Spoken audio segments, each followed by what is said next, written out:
다 같이 사도신경으로 우리 신앙을 주님 앞에 고백하도록 하겠습니다. 나는 전능하신 아버지 하나님 천지의 창조주를 믿습니다. 나는 그의 유일하신 아들 우리 주 예수 그리스도를 믿습니다. 그는 성령으로 잉태되어 동정녀 마리아에게서 나시고 본디오 빌라도에게 고난을 받아 십자가에 못 박혀 죽으시고 장사된 지 사흘 만에 죽은 자 가운데서 다시 살아나셨으며 전능하신 아버지 하나님 우편에 앉아 계시다가 거기로부터 살아있는 자와 죽은 자를 심판하러 오십니다. 나는 성령을 믿으며 거룩한 공교회와 성도의 교제와 용서받는 것과 몸의 부활과 영생을 믿습니다. 아멘.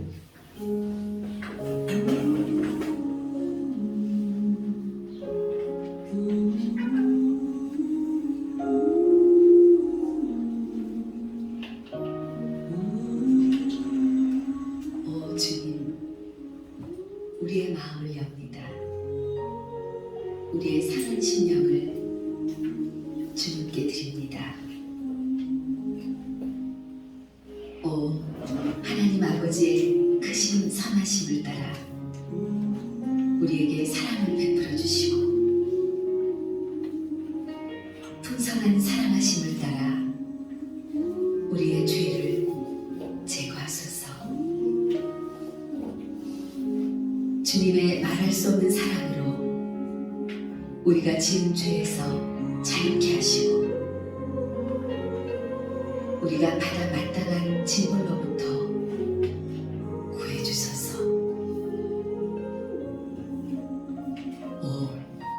모든 어둠의 행실에서 구하시고 영과 육의 모든 더러움을 씻기소서. 그리하여 때가 이를 때 정결한 마음과 생각으로 오직 한 분이신 참되신 하나님을 따르게 하소서.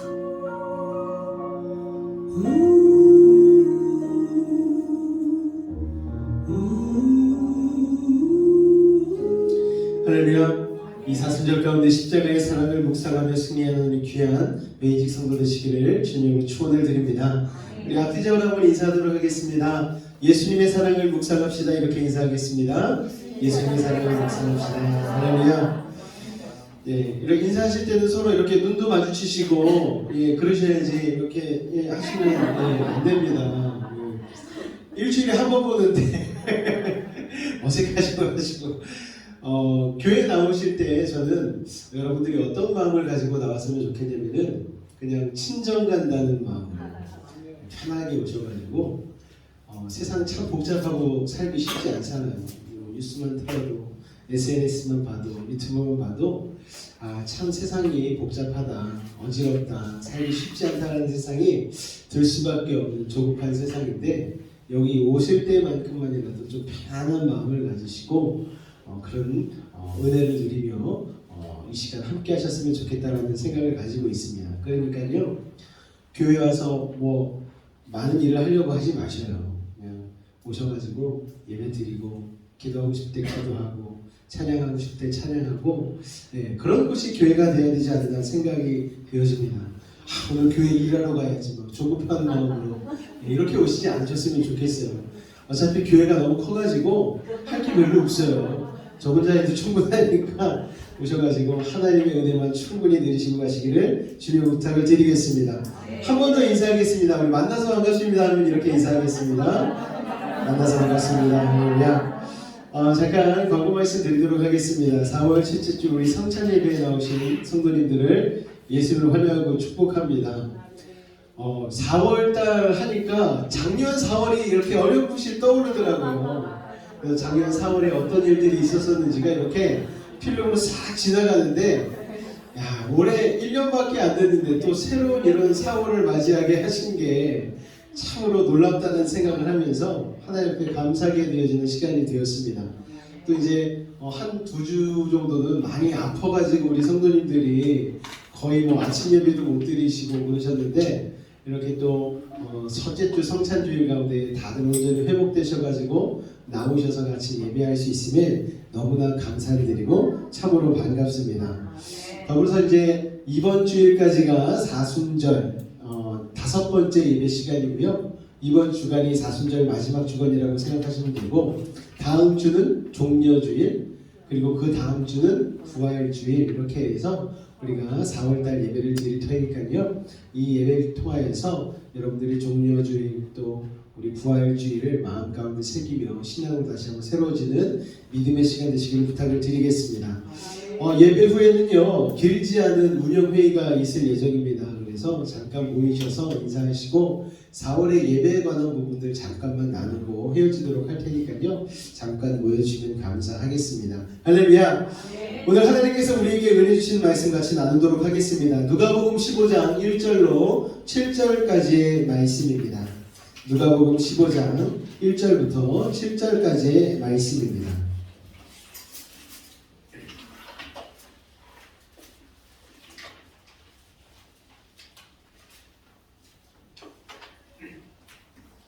누가복음 15장 1절로 7절까지의 말씀, 제가 한 절, 우리 성도님들께서 한 절 교독하도록 하겠습니다. 찾으셨죠? 모든 세리와 죄인들이 말씀을 들으러 가까이 나아오니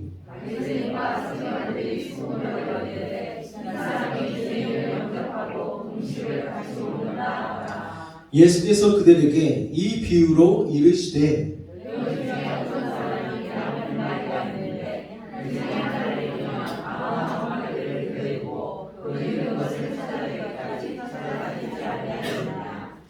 또 찾아낸즉 즐거워 어깨에 메고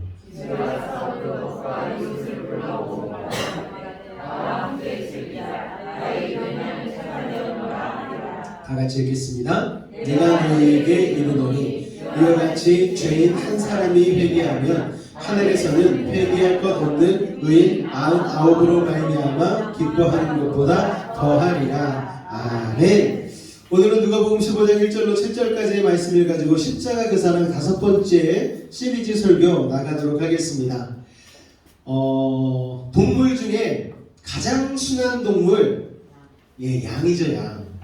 저희 둘째가 우리 김기정 권사님 보면 양 같아요.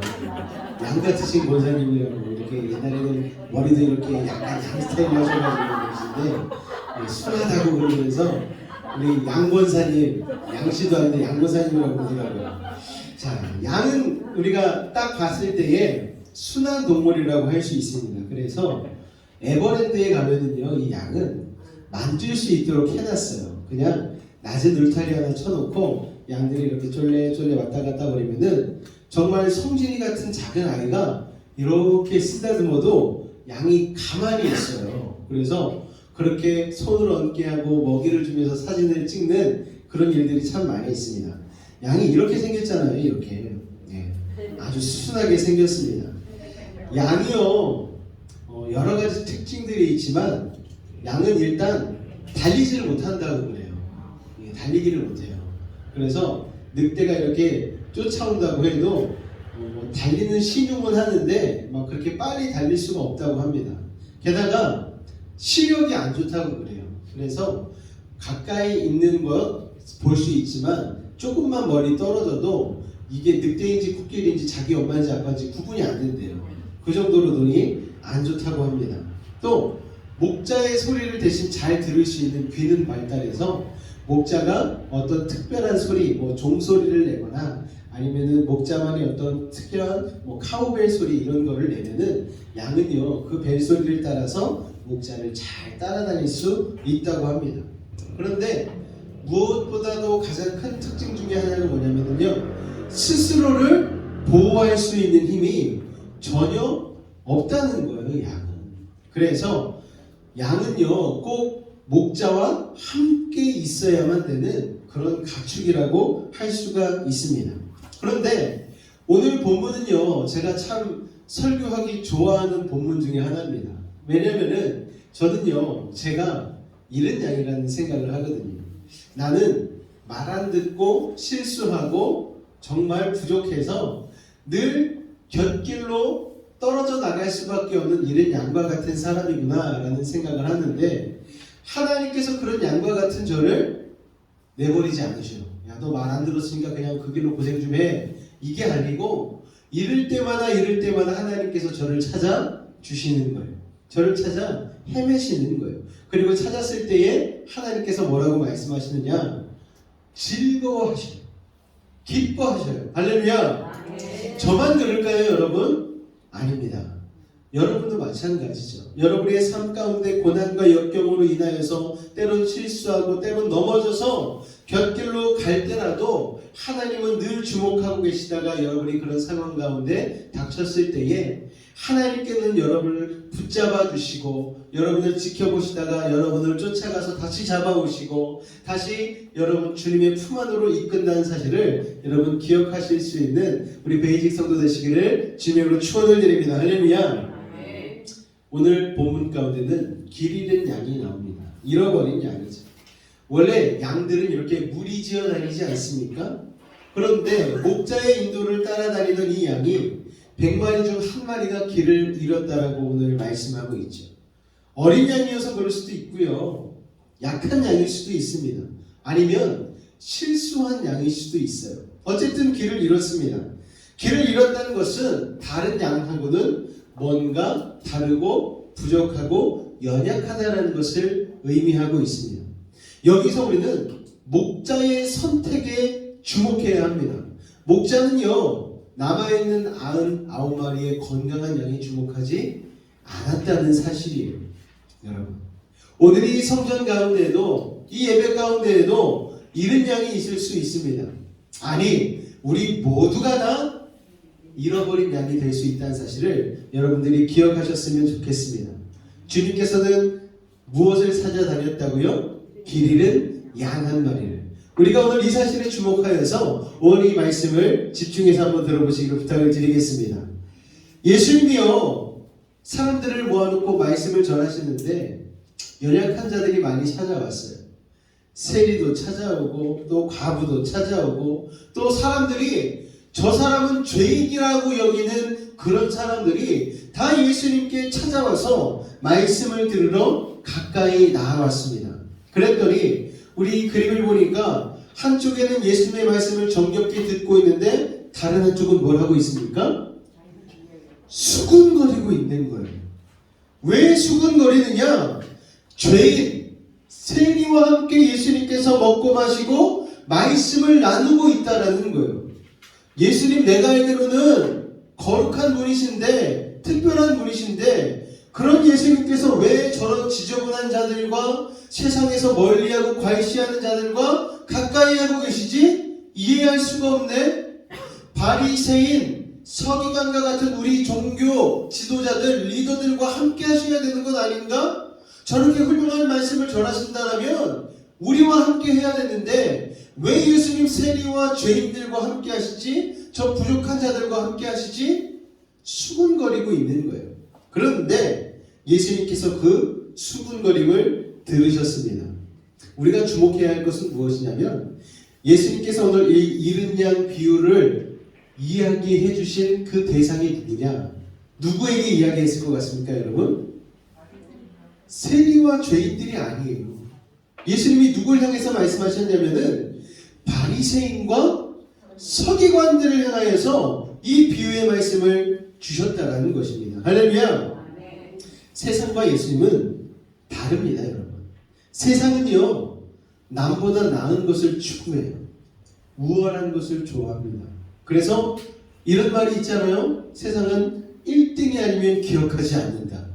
야, 이렇게 들으면 참 낙심되고 나는 1등이라고는 해본 적이 없는 인생인데 세상에서 난 기억받기는 글렀구나. 이런 생각 들지 않겠습니까? 그런데 세상과 예수님은 다르더라고요. 예수님은 무엇에 집중하시냐면 병든 이들, 지친 이들, 가난한 이들에 집중하시고 주목하는 것을 알 수가 있습니다. 그러니까 이렇게 예배 때도 눈 동그랗게 뜨고 귀 쫑긋하고 예배를 잘 드리는 분들에게 집중하지 않아요. 그분들은 집중하지 않아도 예수님께서 알아서 은혜 받고 잘 가겠지. 예수님이 집중하는 건 어떤 분입니까? 지쳐서 조는 사람, 집중하지 못하는 마음을 가진 사람. 예승아, 너야 그래 너. 남도 볼 거 없어. 자, 여러분, 예배 가운데도 예수님은 그런 사람에게 집중하시는 것 같아요. 누가복음 5장 29절에서 32절에 보니까 우리 한 목소리를 한번 읽어볼까요? 시작. 레위가 예수를 위하여 자기 집에서 큰 잔치를 하니 세리와 다른 사람이 많이 함께 앉아 있는지라. 바리새인과 그들의 서기관들이 그 제자들을 비방하여 이르되 너희가 어찌하여 세리와 죄인과 함께 먹고 마시느냐? 예수께서 대답하여 이르시되 건강한 자에게 의사가 쓰지 없고 병든 자에게 의사가 쓸 수 있나니 내가 의인을 불러오기 시작하며 죄인을 불러오기 시작하노라.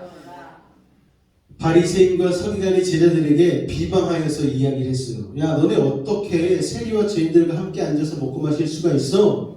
그랬더니 제자들이 대답한 게 아니고 예수님이 짜잔하고 나타나시더니 예수님이 말씀하시는 거예요. 건강한 자에게는 의사가 쓸데없잖아. 그렇지 않니? 내가 의인을 부르러 온 게 아니야. 착각하지 마. 나는 죄인을 부르러 왔어. 부족한 자, 연약한 자, 지친 자, 쓰러진 자를 내가 부르러 왔어 라고 예수님 얘기하시는 거예요. 여러분, 예수님은 건강한 자에게 온 것도 아니고 의인을 위하여 온 것도 아니라는 거예요. 병든 자를 위하여 온 의사같이 죄인을 구원하시기 위해서 오셨다는 것입니다. 여러분, 예수님 입장에서 생각하면요, 모든 사람이 죄인 아니겠습니까? 로마서에 죄 없는 사람은 하나도 없다라고 말씀하셨잖아요. 그리고 예수님 입장에선 모든 이가 병든 자죠. 왜요? 우리는 다 어디를 향해 달려가고 있으니까요, 죽음을 향해 달려가고 있습니다. 앞서거니 뒤서거니 하겠지만 결국 우리의 삶은 사망으로, 죽음으로 끝나는 인생 아니겠습니까? 그러니까 우리는 다 병든 자라고 할 수 있죠. 예수님 입장에서 볼 때는 모든 이가 불쌍한 자예요. 부자나 가난한 자나 권세 있는 자나 권세 없는 자나 다 약한 자요, 긍휼히 여길 수밖에 없는 자라는 거예요. 여러분, 예수님 입장에서 보면 그렇다는 거예요. 그런데 바리새인과 서기관은요, 자기를 뭐라고 생각했습니까? 완벽하다고 생각했어. 나 의인이야. 613가지의 율법 중에 내가 안 지킨 것이 없어. 내가 길거리에 서서 기도해도 나는 당당해. 일주일에 2번 이상 금식해놔. 나 기도 엄청 잘해. 기역부터 희읍까지 나 모든 제목의 기도를 유창하게 할 수 있는 사람이야. 나 여태까지 종교생활 얼마나 열심히 했는데 나만큼 하나님을 잘 아는 사람이 있을까? 이런 생각을 가지고 자신은 의인이라고 생각했다는 거예요. 그런데 자신을 의인이라고 생각함과 동시에 다른 사람들을 죄인이라고 여겼다는 거예요. 다른 사람이 하나만 잘못해도 너 죄인이야 라고 얘기를 했다는 것이죠. 이들은요, 뭘 하고 있습니까? 착각하고 있는 거예요. 여러분, 성경 말씀대로 의인은 없나니 하나도 없습니다. 모든 사람이 죄를 범하며 하나님의 영광에 이르지 못하였다라고 성경은 분명히 기록하고 있습니다. 할렐루야. 사과나무에 사과가 하나 열려있는, 그리고 100개 열려있는 것, 똑같이 무슨 나무다? 사과나무. 죄악의 나무에 죄가 하나 있던 100개 있던 그 나무는 무슨 나무다? 죄악의 나무다. 할렐루야. 우리 모두는 죄인인 거예요. 교도소에요, 한 번 들어가면 절대 나올 수 없는 교도소가 있다라고 여러분 생각해 보십시오. 어떤 사람이 살인을 저질렀어요. 마땅히 교도소에 들어가야 되겠죠. 교도소에 들어갔어요. 그 사람은 그냥 포기했어요. 그래, 내가 한 인생을 죽였으니 나도 여기서 죽어가는 게 마땅하겠다. 그런데 어떤 사람은 배고파서 빵을 하나 훔쳤습니다. 그랬는데 그 빵 훔친 것 때문에 교도소에 들어갔어요. 그런데 이 교도소는 어떤 교도소다? 한 번 들어가면 나올 수 없는 교도소다. 그러면 여러분, 빵 훔친 거나 사람 죽인 거나 차이가 있다 없다? 없다는 거예요. 모두가 교도소에 한 번 들어가면 끝이라는 거예요. 죄라는 게 그만큼 무서운 것입니다. 여러분, 죄의 종류 상관없이 죄를 짓기만 하면 그 죄로 인하여서 우리는 지옥 갈 수밖에 없는 진노의 자녀가 될 수밖에 없다라는 것이죠. 그런데 예수님의 그 놀라운 십자가의 사랑으로 대속 죄를 대신해서 지신 것, 그 사건으로 말미암아 우리가 모든 죄를 탕감받지 않았습니까? 성경에 보니까 1만 달란트 빚진 자의 비유가 나오잖아요. 우리가 주인에게 1만 달란트를 빚진 종과 같습니다. 그런데 우리는 1만 달란트 빚졌음에도 불구하고 고작 몇백 데나리온 빚진 자를 죄인이라고 정죄할 때가 참으로 많다라는 거예요.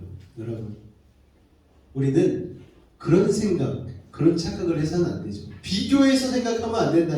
그래도 내가 저 사람보다 낫지. 그래도 내가 몇 년을 교회를 더 다녔는데. 아니라는 거예요, 여러분. 횟수가, 연수가, 경험이 중요치 않다라는 거예요. 주님 앞에서는 날마다 내가 죄인입니다. 두 손 들고 천부여 의지없어서 주님께 의지하고 의탁하고 나가는 인생이 의인이 될 수 있다는 사실을 여러분 기억하시기를 주님의 부탁을 드리겠습니다. 오늘 여러분, 제가 아까도 말씀드렸다시피 이 비유를 말하고 있는 대상이 누구입니까? 바리새인과 서기관들이에요. 그 당시의 종교 지도자들입니다. 그런데 그들은 교만하여서 자신이 의롭다 생각했어요. 그렇기 때문에 바리새인 말고 세리와 죄인들은 오히려 자신들이 죄인임을 알았기 때문에 회개할 수 있는 기회가 더 많지만, 바리새인과 서기관들은 의인이라고 생각하기 때문에 회개를 하지 않는 거예요. 회개하지 않으면 말짱 도루묵인 거예요. 왜냐하면 예수님의 입장에서는 모든 사람이 죄인이기 때문에. 어쩌면 도움의 손길이 필요한 사람은 세리와 죄인이 아닌 바리새인과 서기관이라는 것입니다. 그러니까 오늘 비유에 나온 진짜 길 잃은 양은요, 세리와 죄인들이 아니고요, 바리새인과 서기관들이기 때문에 예수님께서 오히려 그들을 불쌍히 여기시는 시선으로 그들에게 이 비유의 말씀을 전하셨다라고 생각할 수 있다는 것이죠. 오늘 우리는 이 비유 속에서 양과 목자의 관계에 대해서 생각해 볼 수가 있습니다. 단순히 계산기만 두들겨 봐도 좀 특별한 관계라는 걸 알 수가 있어요. 양이 100마리가 있어요. 100마리에서 한 마리가 잃어버리면 몇 마리입니까? 예, 99마리. 99마리잖아요. 계산기만 두들기면 100분의 1밖에 안 돼요. 한 마리 정도 없어도 돼요. 그런데 예수님은 양과의 관계를 그렇게 설정해 놓으시지 않으셨다라는 거예요. 99마리 냅두고 한 마리 찾아 나셨어요. 99마리도 참 귀하잖아요. 이거라도 안 잃으면 그나마 본전에 가까운데 위험을 무릅쓰고 한 마리 양을 찾아 나셨어요. 여러분, 그런데 그 양을 찾은 다음에 또 어떻게 하셨습니까? 즐거워서 어깨에 메고 동네로 내려오셨다는 거예요. 거기서 끝나느냐? 제가 몇 번 말씀드렸잖아요. 지난번에 누가복음 설교하면서도 잔치를 벌였어요. 마을 사람들이 적어도 100명 된다 생각했을 때 여러분, 500원짜리 캔 음료 하나만 돌려도 여러분 얼마가 나갑니까 도대체. 그런데 잔치 벌리면은 10,000원짜리 잔치국수 한 그릇은 먹여드려야 될 거 아니에요. 그러면은요, 적어도 100만원 들지 않겠습니까? 잔치하는데. 그런데 양 한 마리는요 8만원, 10만원, 비싸봤자 뭐 12, 13만원 정도 한다고 그러더라고요. 그 한 마리 찾았다고 100만원 들여 잔치하는 걸 여러분 이해할 수 있습니까? 이해할 수 없어요. 그런데 이해할 수 있는 방법이 한 가지가 있습니다. 그 목자가 양을 사랑하면 그렇게 할 수 있다는 거예요. 요새 이해할 수 없는 일들이 많이 일어나잖아요. 집에서 반려견을 키우고 있지 않습니까? 반려견에 들어가는 돈이 엄청나더라고요. 반려견 신발이요, 사람 신발보다 비싸요. 알고 계십니까? 반려견 겨울에 패딩을 입어요. 반려견이 패딩 하나가 사람 아우터보다 비싸더라고요. 야, 그런데 어떻게 그렇게 할 수 있나 생각하는데 반려견 주인의 모습을 보면 이해가 돼요. 사랑하더라고요. 얘기를 해요. 통역사가 있는 것도 아닌데 막 얘기를 해요. 오늘 밥은 먹었어? 엄마 갔다 올 테니까 잘 놀아. 이러면서 막 남편한테는 안 그러는데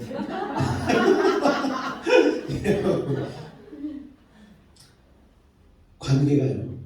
목자는 양을 소중히 여기기 때문에, 양을 사랑하기 때문에, 그래서 양이 곧 나고 내가 곧 양이야라고 이야기할 수 있는 관계이기 때문에 그런 헌신과 희생과 사랑을 할 수 있다는 것입니다. 그리고 나서 7절 말씀이 이어집니다. 나같이 한번 읽어보겠습니다. 시작! 내가 너희에게 이르노니 이와 같이 죄를 한 사람이 되려면 하늘에서 회개하고 있는 주의 나오고 말미암아 기뻐하더라. 아멘. 의인 9명 있는 거 참 기뻐요. 저희 한 30명 가까이 되는데 이 중에 29명이 아주 성령 충만하고 막 너무 좋아요. 그런데 한 명이 반항하는 거예요. 난 예수님 싫어요. 몰라요. 그게 누군데? 이러면서 막 반항하고 있어. 그런데 그 한 사람이 어느 날 예수님 제가 죄인, 이런 놀라운 고백을 막 교회 와가지고 막 하고 막 기도하고 있는 거예요. 그러면요, 목사님 제가 볼 때에 기쁘지 않겠습니까? 나머지 29명은 원래 잘 믿었던 사람들이니까 그렇다 치는데 죄인 같았던 한 사람이 회개하고 주님 앞으로 돌아오면은 너무 기쁜 거예요. 막 파티해주고 싶은 거예요, 여러분. 그런데 천국이 그와 같다는 거예요. 99의 의인으로 말미암아 기뻐하는 게 아니고 죄인이 한 명이 회개함으로 말미암아 천국에서는 잔치가 벌어진다는 것입니다. 할렐루야. 주님은요, 우리를 그렇게 사랑하시는 거예요. 누구든지 회개하고 돌이키면 잃은 양을 찾은 목자가 기뻐함과 같이 주님이 기뻐하신다는 거예요. 여러분 지금 사순절을 지내고 있습니다. 여러분은 이 사순절을 무슨 생각을 하고 지내고 계십니까? 이 사순절임에도 불구하고 우리가 예수님 생각할 만한 여유가 없을 때가 참 많아요. 그래서 이번에 이 코로나로 인하여서 막 아프고 누우고 막 앓고 막 이러면서 든 생각 중에, 이건 어쩌면 웃긴 생각일 수도 있는데, 야, 내가 사순절을 제대로 안 보내니 강제로 사순절을 느끼게 해주시는구나. 막 밥도 못 먹고, 예, 강제 금식하고 막 평소에 너무 잘 먹으니까. 그러면서 이렇게라도 사순절을 누리게 하시니 감사를 드립니다. 그런 생각이 들더라고요.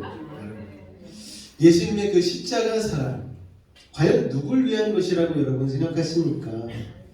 혹시 오늘 본문의 바리새인과 서기관과 같이 내가 아닌 저 사람은 좀 십자가의 사랑이 필요해, 저 사람은 예수님이 좀 안아주셔야 되는데, 내가 아닌 다른 사람을 길 잃은 양으로 혹시 생각하고 있진 않은지 우리는 자신을 한번 되돌아봐야 된다는 거예요. 그렇다면, 그런 생각을 하고 있다면 내가 바로 길 잃은 양이라는 것을 여러분 다시 한번 생각해 보시기 바랍니다.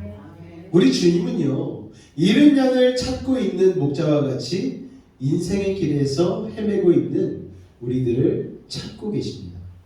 우리는요, 주님 앞에서 늘 우리가 죄인임, 부족한 자임을, 병든 자임을, 가난한 자임을 깨달으며 살아야 된다는 거예요. 행복할 때는요, 이게 잘 고백이, 저는 주님 충분해요. 저는 이 정도 신앙이면 괜찮지 않나요, 주님? 저 이 정도 연수 되어지고 이 정도 직분 가지고 지금 저 성경도요 50번 이상 읽었어요. 이런 생각하시고 있으면요, 주님이 그 사람에게 십자가의 은혜와 사랑을 줄 수가 없는 거예요. 왜요? 그 사람은 막혀 있기 때문에. 하지만 날마다 주님, 제가 통장에 잔고는 있지만 제 마음에 주님을 모셔드릴 공간이 없습니다. 하나님 용서하여 주옵소서. 이런 심령을 가지고 있는 자에게 하나님의 은혜를 베푸신다면, 저는 의인이에요, 주님. 아시잖아요. 어려서부터 지금까지 율법을 한 번도 어긴 적이 없습니다. 주님 저 잘 아시죠? 그런 사람에게는 은혜가 주어질 수 없다는 거예요. 어떤 사람에게 은혜가 주어지느냐? 내가 죄인이라고 고백하는 자에게. 예수님 입장에서는 어떤 사람이 죄인일까요? 죄인이라고 고백하는 자가 죄인인 거예요. 바리새인과 서기관처럼 나는 완전한 자입니다, 나는 의인입니다, 이런 사람은 은혜가 들어갈 빈틈이 없는 거예요, 여러분. 그래서 우리는요, 이런 마음을 가져야 됩니다. 다 같이 한번 읽어보겠습니다. 마태복음 5장 3절입니다. 시작. 심령이 가난한 자는 복이 있나니 천국이 그들의 것이며. 아멘. 심령이 가난하다라는 것은 나의 부족함, 나의 연약함, 나의 모자름을 고백할 수 있는 사람이라는 거예요. 심령이 가난한 자란 내가 죄인임을 깨달은 자가 심령이 가난한 자입니다. 그릇도요, 빈 그릇에 우리가 무엇을 채울 수가 있잖아요. 심령이 가난하다는 것은 빈 그릇을 의미하는 것입니다. 하나님은 전지전능하시고 나는 무지무능하다라는 존재를 깨달은 자가 바로 심령이 가난한 자라는 것이죠. 여러분, 인생은요, 죽음으로 달려가는 병든 존재라는 것을 깨닫는 자. 내가 아무리 잘 살아봤자 나의 결국은 죽음인데 죽음 이후의 삶 주님께 내가 맡겨야 되겠다라고 생각하는 자에게 하나님의 은혜가 임하지 않겠습니까? 여러분, 누가 세리입니까? 내가 바로 세리와 같은 자라는 거예요. 누가 죄인입니까? 내가 바로 죄인이라는 거예요. 이와 같은 깨달음이 있는 자에게 주님은 찾아와 주셔서 힘들고 지친 우리를 자신의 능력의 어깨에 메어주시고 힘든 인생의 길을 걸어가게 해주신다는 것입니다.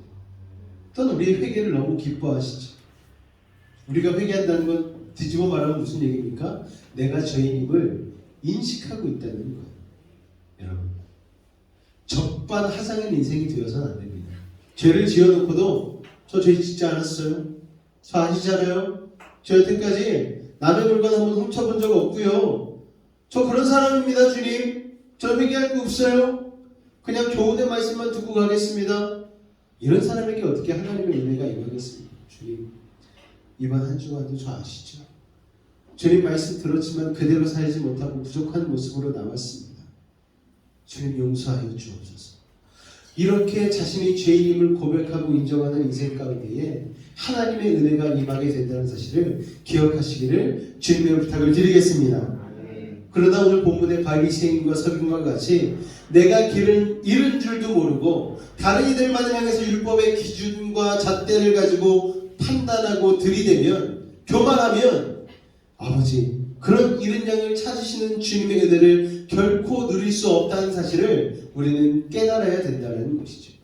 오늘 비유의 말씀은, 오늘 본문은 그런 무지몽매한 바리새인과 서기관들을 향한 영적인 경고라는 사실을 여러분 기억하시기 바랍니다. 길을 잃은 적이 있었어요. 어렸을 때 고집스럽게 헤맸습니다. 누구에게 물어보기가 싫은 거예요. 자존심이 있어서. 그런데 헤매다 결국은 길을 묻게 되었죠. 그리고서 길을 찾게 되었습니다. 길을 잃었을 때 지혜로운 사람은 어떻게 합니까? 길을 물어봐요. 여러분, 그러면 길을 금방 찾을 수 있습니다. 자존심 상해도 물어보면 금방 길을 찾을 수 있다는 거예요.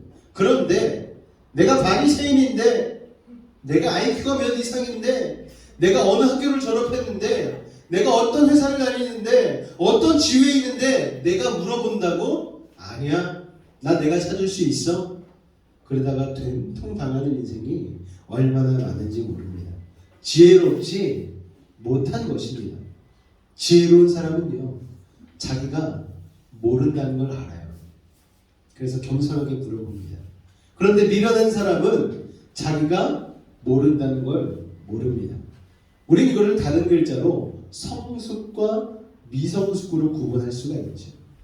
아이들은요, 성숙하지 못하다라고 얘기하지 않습니까? 그래서 보자기에 목에다가 망토매가지고 장롱 위에서 뛰어내려요. 그러다 코피 나죠. 슈퍼맨 영화, 배트맨 영화 이런 거 보고서 아파트 꼭대기에서 뛰어내린 아이들이 있을까요? 없을까요? 더러는 있어요. 어리석은 사람, 미성숙한 사람이라고 우리는 이야기합니다. 자기가 뛸 줄 안다고 생각하는 거예요. 할 줄 안다고 생각하는 거예요. 그런데 성숙한 사람은 어떻습니까? 자기가 할 줄 모른다는 걸 알아요. 이거 하면 위험하다는 걸 압니다. 성숙하다는 건 지혜롭다는 거예요. 할렐루야. 길을 잃었을 때 길을 잃었음을 인정할 줄 아는 여러분이 되시기를 주님의 부탁을 드리겠습니다. 그리고 주님께 도움을 청하시길 바래요. 길 잃은 양이 목자의 도움을 구하며 매하고 올 때에 목자는 양을 쉽게 찾게 되고 다시 목자의 보살핌으로 평안을 누릴 수 있다는 사실을 여러분 기억하시기 바랍니다. 이렇게 직분이 올라가고 교회 생활을 오래 하다 보면요, 도움을 잘 요청하지 못할 때가 많아요. 저는 그게 정말 안타까울 때가 있어요. 교회 생활하다가 아프면 잠적해버려요. 내가 아픈 것을 적에게 알리지 마라. 이순신도 아니고. 여기 뭐 여수여서 그런가요? 왜 알리지 말라는지. 아프고 그럴 때는 알려주셔요. 그래야지 저도 기도해드리고 맛있는 거라도 뭐 딸기라도 그냥 한 팩 사가지고 가죠. 위로라도 해드리고 그러지. 고집스럽게 내가 아픈 걸 남에게 알리면 마치 내 신앙이 조금 연약한 것처럼 아니에요, 여러분. 그게 오히려 미성숙한 거예요. 나의 아픔, 나의 슬픔, 나의 어려움들이 있다라면은 여러분 같은 지체들끼리 같이 나눠주시고 중보를 이거 좀 기도 좀 해주세요. 부탁할 수 있는 게 진짜 성숙한 신앙이라는 것을 여러분은 기억하시기 바랍니다. 나도 모르게 주님의 도우심을 구하지 않는 바리새인과 서기관과 같은 미련한 삶을 살고 있었다면 이번 십자가 그 사랑 시리즈 설교를 통하여서 가난한 신령을 되찾으시기 바랍니다. 그리고 내가 잃은 양이었다라는 것을 깨닫는 믿음의 시간이 되시기를 주님의 부탁을 드리겠습니다. 실존적으로 우리는요, 부유한 척 할 수는 있어요. 그런데 만족할 수는 없는 존재입니다. 그렇지 않습니까, 여러분? 강한 척 할 수 있어요. 그런데 나약한 존재예요. 지혜로운 척 할 수는 있는데 미련한 존재입니다. 영원할 것처럼 살아가지만 끝이 있잖아요. 유한한 존재입니다. 이 실존을 깨닫지 못하면 우리는 길 잃은 양과 같이 되는 것이죠. 우리의 부족함과 연약함을 인정하지 않을 때에 그 오만함과 교만함 때문에 실수하고 넘어지고, 그래서 우리는 곁길로 가게 되는 것입니다. 그래서 우리는요, 여러분, 십자가의 은혜가 필요합니다. 십자가는요, 우리에게 놀라운 은혜를 깨달음을 얻게 해주죠. 우리의 실존을 깨닫게 해주는 거예요. 십자가를 통해서 우리를 비춰보면, 주님의 그 놀라운 사랑으로 우리의 삶을 조명해보면, 야, 내가 이렇게 어리석었네, 내가 이렇게 교만했었네, 내가 이렇게 죄가 많았었네라고 깨닫게 되어지는 거예요. 그래서 주님 없이는 살 수 없도록 고백하게 해준다는 것입니다. 우리는 절대적인 죄인이죠. 진노의 자녀입니다. 죽어서 지옥 갈 수밖에 없는. 그런데 주님의 십자가의 사랑과 은혜로 말미암아 우리는 새 생명 얻게 되는 인생이라는 것을 여러분 기억하셨으면 좋겠습니다. 이 십자가 그 사랑 설교 시리즈를 통하여서 여러분들에게 제가 말씀드리고 싶은 가장 큰 핵심이 바로 오늘 말씀이에요. 나는 죄인이고 죄인이 나를 구원하실 분은 예수님밖에 없다. 여러분, 내가 죄인임을 고백하지 않으면 주님의 십자가도 필요 없는 거예요. 그러나 내가 죄인임을 처절히 깨닫는 그 순간 십자가를 붙들 수밖에 없는 인생이 된다는 것을 여러분 기억하시기 바랍니다. 이 사순절 기간 예수님의 십자가는 여러분에게 어떠한 모습으로 다가오고 있습니까? 있어도 되고 없어도 되는 그런 십자가가 아닌, 저 십자가가 아니고서는 나의 삶 자체가 존재할 수 없구나라는 것을 깨달으시고 이 사순절 기간 그 십자가를 붙들고 승리하는 믿음의 사람들이 되시기를 예수님의 부탁을 드리겠습니다. 기도하겠습니다. 사랑의 주님, 주님의 은혜로 산다 하였지만 여전히 하나님, 우리가 의지하는 것은 세상이고 아버지, 우리가 가진 힘이 아버지 하나님 고백합니다. 하나님 용서하여 주옵소서. 우리가 약하다 고백할 때에 강함 되신 주님께서 우리를 붙들어 주실 터인데 아버지 하나님, 우리는 그것을 깨닫지 못하고 강한 척, 지혜로운 척, 남보다 나은 척하며 그렇게 교만하게 살아갈 때가 참으로 많이 있습니다. 그러나 주님, 오늘 이 시간 우리가 바리새인과 서기관의 자세를 버리고 우리가 길 잃은 양, 세리와 죄인과 같은 힘을 깨달아 주님의 은혜 가운데로 걸어갈 수 있는 믿음의 사람들 될 수 있도록 주님 인도하여 주옵소서. 주께서 함께 하심을 믿사오며 예수님의 이름으로 기도하옵나이다.